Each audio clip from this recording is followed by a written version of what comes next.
Hey, it's Vicky, and today I'm here to share my reading plans for November. November is sort of a big month because, we're getting towards the end of the year, and I have, goals that I'm trying to reach, and it's nonfiction November, so I want to try to up my nonfiction reading in November. And yeah, there's other things I just really want to read, so let's dive in.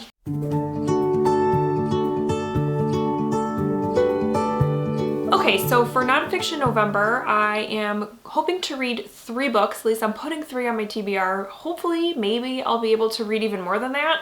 But the first one that I want to read is on my Kindle, and I've had it for quite a while, and I really want to read it. It's actually the last nonfiction book on my Kindle, I believe, so perfect time to read it. And that book is called A River in Darkness, One Man's Escape from North Korea, and this is by Masaji Ishikawa, but it's translated by Martin Brown and Riza Kobayashi. And this is a memoir about a man's escape from North Korea, just like the subtitle suggests. So yeah, it's one that I've heard is good, but a tough read, but one that I want to check out. So I will be definitely reading that one this month. Next up, we have The World of Lore, Wicked Mortals by Erin Mankey, and this is also I'm going to use for Nonfiction November because this particular volume, because there are a couple different volumes that are tied to the lore, it's not a franchise, but series, which started out as a podcast that I really enjoy. So when I saw that these books were popping up, I picked this one up. This one deals with like real life monsters throughout history. So people, serial killers and just really bad criminals and things like that. And so there's a bunch of different little kind of short stories about various real life monsters. So I thought it would be perfect for Nonfiction November because I can kind of read a couple a day. And this is also going to fulfill a Books in the Freezer challenge prompt for me, which is, I think, the prompt is to read like true crime or, scary nonfiction. So yeah. And then the last nonfiction book I have on my list, like I said, hopefully I will read more than this, but I'm putting 3 on the TBR. This one I have owned forever, and I need to read it. I just need to read it. And it's Bad Blood, Secrets and Lies in a Silicon Valley Startup by John Carreyrou. And this is a book chronicling Elizabeth Holmes, who she's kind of pretty famous now, but she started up this company called Theranos, and it was supposed to be this technology where you could give, like, for medical purposes, like, when you get your physical and things like that, or they need to take blood to see what's going on in your body. Normally they have to take a vial at least, maybe more. And this technology that her company kind of promised was that you only had to give like a drop or 2 and they could tell all this stuff about your health. And it turned out that it was a load of crap. There's been a lot of like documentaries made about her. I think it was it Amazon? One of the streaming services did like a mini series about her. So yeah, I need to read this book. I need the full story because, like I said, I only kind of know a little bit and I want to know the full details. So I'm definitely going to be reading this one in November. All right, now kind of switching gears and going to the fiction side of things for November, I am going to be reading House of Hunger by Alexis Henderson. This is the November pick for the Literally Dead Book Club, which is over on Goodreads. And this one just sounded interesting to me. I don't read every single Literally Dead Book Club pick, just the ones that pique my interest. And this one did because I have read Alexis Henderson in the past. I read her book, The Year of the Witching, and really enjoyed it. I thought it was really atmospheric and it was a good fall read. And this one also sounds really good. It is about a girl who sees an advertisement in the paper.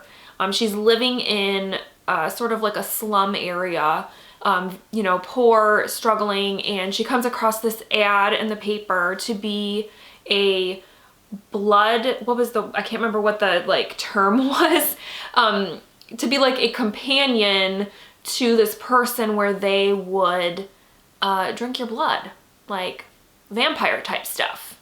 So she applies and gets the job, and becomes this person's blood companion. And that just sounds really interesting to me. Very gothic, very dark, and also fun. It's kind of a different sort of twist, I think, on the vampire sort of story. So yeah, I definitely want to check it out. This one I will probably try to get on audio or get it from my library. So yeah, I'm looking forward to reading it. The next book I am planning to read in November is for the Buzzword Reading Challenge, which is a year-long reading challenge where every month a buzzword is picked, and you have to kind of choose a book that has that buzzword in the title. And so this month the buzzword is like ing, so there has to be like a word ending in ing in the title. So I'm going with My Absolute Darling by Gabrielle Talent, and this one is about a young girl named, I think her name is Turtle, and she lives with her father. She's a teenager, but she lives alone with her father, and her father is one of those like doomsday prepper survivalist types, and he has taught her a lot of things about, you know, just sort of surviving in the wild, and they live a very isolated life. And then I think she starts to go to school and kind of mingle with other people, and she starts a friendship with someone, and it kind of just makes her question everything that her father has taught her. And it also, like, I don't think by reading the synopsis, I think you get the sense that her father's not a good person, like he's not nice. They don't have a good relationship anyway. So I don't know, it just seems like it's gonna have some like coming of age type stuff going on, which you guys know I love. Also, I feel like someone told me that this has really good nature writing, which I'm into, I like. And yeah, I just think it's gonna be probably like one of those like kind of depressing sort of books, but one that, you know, hopefully is just really good. And the last book I'm putting on my November TBR is helping me fulfill my goal to read 5 new to me Stephen King books for the year. And so this one is Bag of Bones. That's the one that is next in line because I'm reading his books in order. And this one deals with a guy whose wife passes away, and it's like 4 years later. He's still very much grieving over the loss, and he's a writer, and he goes to their sort of main, like, it's in Maine, their sort of summer house that they called Sarah Laughs, I think is what he said, what it's called. He goes there to kind of recharge and maybe get some writing done, and I think he meets like a mother-daughter, starts to kind of form a relationship with them. And also there's like creepy stuff going on with Sarah Laughs, like maybe there's ghosts there or something, I don't know. So it seems like it's gonna have you know, the creepy sort of supernatural haunted house sort of thing, which I love. But then it's also going to kind of deal with, you know, more serious topics like grief.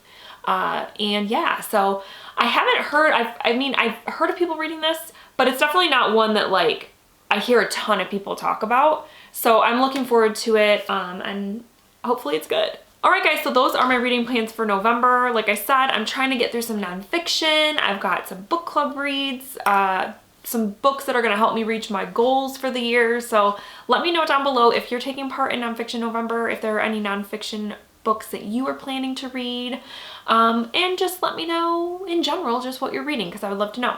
Alright, that's it. So I hope you guys are having a wonderful week. I hope November treats you well, and I will talk with you soon. Thank you so much for watching. Bye.